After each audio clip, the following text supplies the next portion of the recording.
ఆంధ్రప్రదేశ్ రాష్ట్ర రాజకీయమంతా ఇప్పుడు అమరావతి చుట్టూ నడుస్తోంది. పునాది పడి 10 ఏళ్లైనా పేరు తప్ప ఊరులేని మహానగరంగా మిగిలిన విషాదం అమరావతి. పాడుబడిన అమరావతి మళ్లీ ప్రాణం పోసుకుంటున్న పరిస్థితి కనిపిస్తోంది. ఇంతకీ అసలు అమరావతి కథ ఏంటి? ఏపీ ప్రజల కలల రాజధానిలో పనులు పూర్తయితే కనిపించే రూపం ఏంటి? అన్నిటికంటే ముఖ్యంగా ఏపీ క్యాపిటల్ నిర్మాణానికి అయ్యే ఖర్చెంత? నా వెనుక మీరు చూస్తున్నటువంటి ఎత్తైన భవనాలు హైదరాబాద్ ప్రాంతంలో ఉన్నటువంటి పెద్ద పెద్ద బిల్డింగులు కాదు, లేకపోతే కొండాపూర్లో నిర్మాణం చేసిన అపార్ట్మెంట్లు అంతకన్నా కాదు. అమరావతి ప్రాంతంలో 5 ఏళ్ల ముందు నిర్మాణం చేసి ఇప్పటికీ శిథిలావస్థలో మారినటువంటి ఎమ్మెల్యేలు ఎమ్మెల్సీలు ఉండే క్వార్టర్సు 2019లోనే వీటి నిర్మాణం దాదాపుగా పూర్తయినప్పటికీ 2019 తర్వాత అధికారంలోకి వచ్చిన వైసీపీ వీటిని పట్టించుకోలేదు. ఇప్పుడు తిరిగి తెలుగుదేశం, జనసేన, టీడీపీ, బీజేపీ కూటమి అధికారంలో రావడంతో ఇప్పుడు ఈ బిల్డింగ్లు తిరిగి పనులు ప్రారంభమయ్యే అవకాశం కనబడుతుంది. ఒకసారి మనం బిల్డింగ్లు చూస్తే కనుక మీరు చూస్తున్నటువంటి ఈ మొత్తం బిల్డింగ్లన్నీ కూడా ఎమ్మెల్సీలు ఉండడానికి నిర్మాణం చేసినటువంటి బిల్డింగ్లు. పూర్తిగా అత్యంత అధునాతన సదుపాయాలతో ఇక్కడ సీడ్ క్యాపిటల్ అన్ని అప్పుడు నిర్మాణం చేశారు. సీడ్ క్యాపిటల్ అంటే సచివాలయంతో పాటు అదేవిధంగా అసెంబ్లీ, మంత్రుల నివాసాలు, సీఎం కార్యాలయం, అదేవిధంగా గవర్నర్ కార్యాలయంతో పాటు హైకోర్టు, ఇవన్నీ కూడా పక్కపడి ఉంటే సీడ్ క్యాపిటల్ అని పేరు పెట్టారు. అమరావతి సగంలో ఆగిపోయిన నిర్మాణాల కథ ఇది. చంద్రబాబు హయాంలో ప్రజా ప్రతినిధుల కోసం 12 టవర్లలో 288 ప్లాట్లు నిర్మించారు. ఇక ఐఏఎస్, ఐపీఎస్ క్వార్టర్ల కోసం 6 టవర్లలో 144 ప్లాట్లు కట్టారు. ప్రిన్సిపల్ సెక్రటరీల క్వార్టర్స్ కోసం 246 కోట్లు ఖర్చు చేశారు. గెజిటెడ్ అధికారుల కోసం టైప్ 1 హౌసింగ్ కింద 4 టవర్లలో 384 ప్లాట్లు నిర్మాణం జరిగింది. టైప్ 2 హౌసింగ్ కింద 4 టవర్లలో 336 ప్లాట్లు కట్టారు. న్యాయమూర్తుల కోసం 36 ప్లాట్లు నిర్మాణం ఇప్పటివరకు 28% పూర్తయింది. మంత్రుల కోసం 35 ప్లాట్లు నిర్మించారు. అమరావతి ప్రాంతంలో మరొక నిర్మాణాలు కూడా వదిలేసిన పరిస్థితి మీకు ఇప్పుడు చూపించబోతున్నాము. అవి ఏంటంటే మంత్రుల నివాసాలు. ఇవి సీడ్ క్యాపిటల్లోనే ఉన్నాయి. ఆ సీడ్ క్యాపిటల్ ఉన్నటువంటి మంత్రుల నిర్మాణాలు కూడా ఎక్కడికక్కడ నిలిపేసిన పరిస్థితి చూడవచ్చు. ఇవన్నీ కూడా మంత్రుల కోసం కేటాయించినటువంటి నిర్మాణాలు.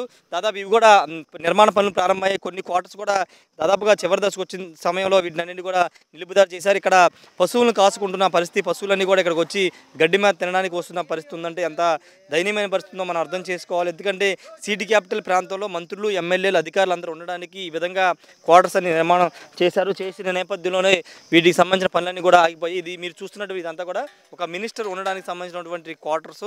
ఇలాంటి దాదాపు ఒక 30-40 నిర్మాణాలు ప్రారంభించారు. కొన్ని అయితే దాదాపుగా చివరి దశకు వచ్చాయి, కొన్ని అయితే స్టార్టింగ్ స్టేజ్లో ఉన్నాయి. వాటన్నిటి పనులు 2019 ఎన్నికల తర్వాత ఆగిపోయిన పరిస్థితి ఉంది. పాత మాస్టర్ ప్లాన్ ప్రకారం గానీ రాజధాని నిర్మాణ పనులు చేపడతామని మున్సిపల్ శాఖ మంత్రి నారాయణ ఇప్పటికే ప్రకటించారు.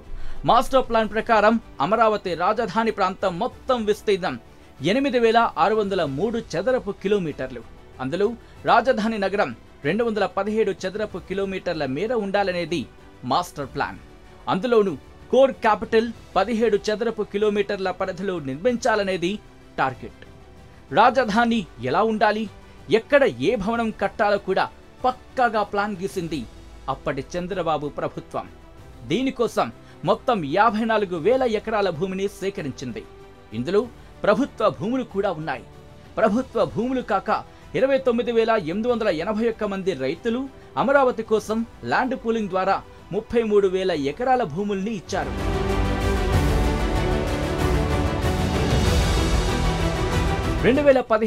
అక్టోబర్ 22న ఉద్దండరాయనపాలెంలో స్వయంగా ప్రధాని నరేంద్ర మోదీ చేతుల మీదుగా అమరావతి శంకుస్థాపన జరిగింది. సింగపూర్ ప్రభుత్వంతో ఒప్పందం చేసుకొని మాస్టర్ ప్లాన్ కూడా సిద్ధం చేసింది. సచివాలయం, అసెంబ్లీ, హైకోర్టు సహా అన్ని ప్రభుత్వ శాఖల భవనాలు ఇక్కడే ఉంటాయి. వాటిలో వరుసగా government city, justice city, finance city, knowledge city, tourism city, electronics city, health city, sports city, media city ఉంటాయి. 2050 నాటికి అమరావతిలో 30 లక్షల జనాభా నివసిస్తారని ప్రభుత్వం అంచనా వేసింది.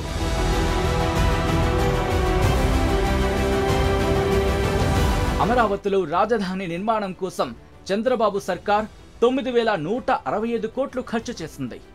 నాబార్డ్, ప్రపంచ బ్యాంకుల నుంచి తెచ్చిన అప్పులతో అనేక నిర్మాణాలు చేపట్టింది. ఇప్పటి వరకు చేపట్టిన నిర్మాణాలను మినహాయిస్తే ఇంకా ఎన్ని నిర్మాణాలు చేపట్టాలి, వాటి కోసం ఎంత ఖర్చు చేయాల్సి వస్తుంది అనే విషయాలపై అధికారులు అంచనాలు సిద్ధం చేస్తున్నారు.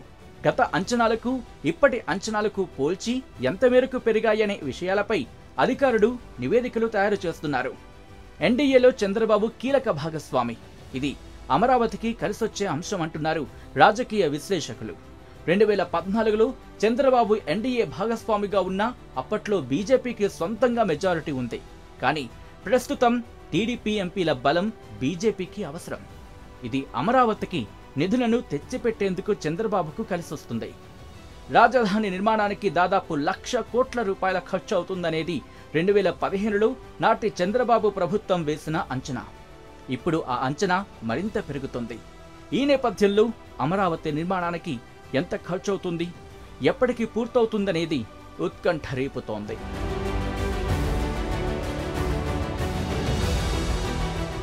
మరిన్ని వీడియోస్ కోసం ఛానల్ ని సబ్స్క్రైబ్ చేయండి. లేటెస్ట్ అప్డేట్స్ కోసం వాట్సాప్ ఛానల్ ని ఫాలో చేయండి. అండ్ లింక్ డిస్క్రిప్షన్ లో ఉంది.